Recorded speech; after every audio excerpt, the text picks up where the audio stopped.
আসসালামু আলাইকুম ওরহমতুল্লাহি ওবরাকাতুহ। মৃত্যুঞ্জয়ের জায়গায় হবে জুলাই শহীদদের ভাস্কর্য। এই মৃত্যুঞ্জয়ের প্রাঙ্গণটা উদ্বোধন হয় 10 নভেম্বর 2023 সালে।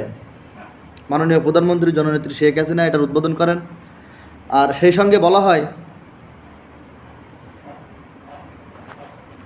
এই ভাস্কর্য শুধু একটা ভাস্কর্য না, এটা বাংলাদেশকে জানার ইতিহাস। গতকালকে এই খবরটা শুনে কিছুক্ষণের জন্য থমকে গেছিলাম, আসলে হচ্ছেটা কি? শ্রদ্ধা, সম্মান, ইতিহাস সব কিছুই যেন আজ খেলনার মতো পরিণত হচ্ছে, খেলনায় পরিণত হচ্ছে।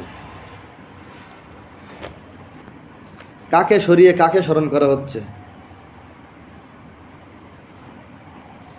আজকের এই প্রতীকের জায়গায় যদি অন্য কোনো প্রতীকী দেওয়া হয়, তাহলে কি বাংলাদেশের ইতিহাস মুছে যাবে? বাংলাদেশের ইতিহাস কি মোছার ইতিহাস? ৭১ আর ২৪ কি একসাথে মিলবে? মেলাতে গেলেই তো ভুল হবে। কোথায় ৭১, কোথায় ২৪? আমরা কি ভুলে যাব আমাদের আত্মত্যাগ? ১৯৭১ সালের দীর্ঘ ৯টা মাস যে যুদ্ধ হলো, ৩০ লক্ষ মানুষ শহীদ হলো, এদের আত্মত্যাগ আমরা ভুলে? জুলাই শহীদদের নতুন ভাস্কর্য দরকার। করেন আপনি, অনেক জায়গা আছে তো ফেলানো, ওইখানেই করা লাগবে এমন তো কোনো কথা না। এটা তো প্রতিহিংসা হয়ে যাচ্ছে।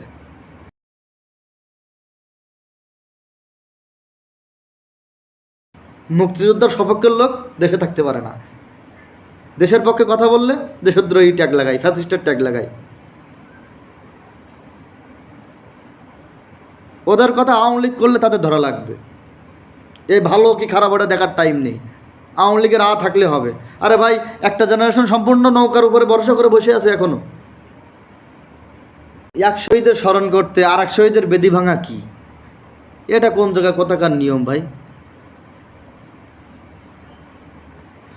আপনি যদি ৭১ আর ২৪ মিলাইতে যান, তাহলে তো পরবর্তীতে আপনার অনেক কিছুর ফেস করা লাগবে, অনেক সমস্যার ফেস করা লাগবে আপনার। কিভাবে আপনি ২৪-৭১ মিলাবেন ভাই? একটু পরিমাণ তো বিবেক বিবেচনা থাকা উচিত যে আপনি কিভাবে ৭১ আর ২৪ মিলান একসাথে। একটু মাথায় বিবেচনায় নিয়ে আসেন ভাই, একটু ভাবেন আপনি ২৪-৭১ কিভাবে মিলাবেন। এটা আমি কোনো ভাস্কর্য ভাঙা বলবো না, এটা আমি ভাস্কর্য বদলানো বলবো না, এটা আমি বলবো ইতিহাস বদলানো। ইতিহাস বদলানোর চেষ্টা চলছে।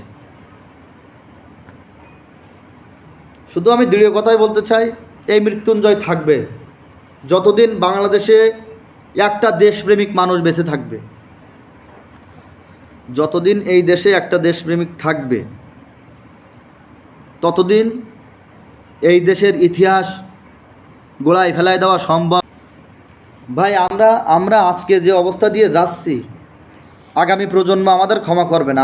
আসুন দেশকে ভালোবাসি, দেশের স্বার্থে সবাই ঐক্যবদ্ধ হই। ভালো থাকবেন। আসসালামু আলাইকুম।